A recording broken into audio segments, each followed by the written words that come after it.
All right, President Trump's mass deportation plan is stoking fear in immigrant communities throughout the United States, with several raids and arrests reported since the start of the Trump administration last week. Departments of Homeland Security Secretary Kristi Noem posted a new video of what she says was an arrest in New York City. She wrote in an X post that an ICE enforcement operation led to the arrest of a person charged with kidnapping, assault, and burglary. CBS News and national correspondent Ian Lee is live from Chicago, where ICE raids unraveled.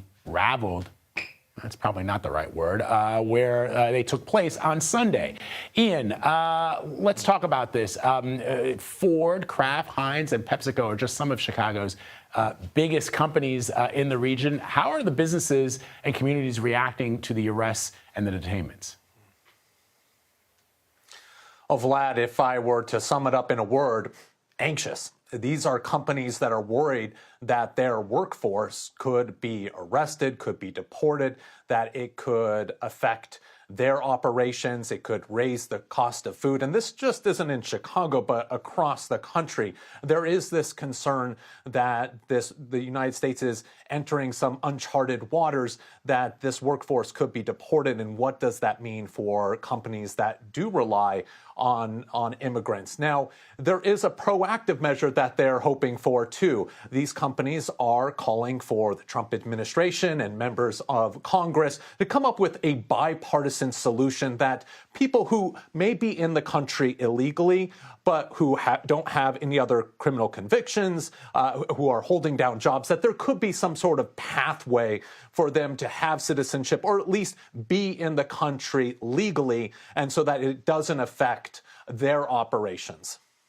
Ian, one thing that I'm curious about is, are officials making sure, at this point at least, because that is the plan, at least is the way we understand it from Tom Homan, which is to go after violent criminals, people who have a criminal record, as opposed to, someone who's holding down a job, paying taxes, perhaps even has children that are American citizens. How are we able to assess if they're doing exactly as indicated at the top levels of Customs and Border?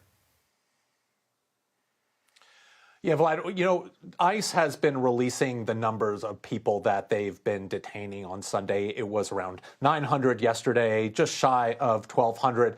They're not really releasing the details of each individual case. We don't know how many people, for say, in Chicago have been arrested. But we do know, we have sources telling CBS News that they are going after people who have warrants out for their arrest. We heard from the mayor of Chicago, Brandon Johnson, saying he's fine with them going after people who have criminal convictions. And Tom Homan was in Chicago over the weekend, and he was overseeing these operations. And so it does seem, at least for the moment, that they are going after people who do have those criminal records, Vlad. All right, Ian Lee for us in Chicago. Ian, thank you, my friend. Appreciate it.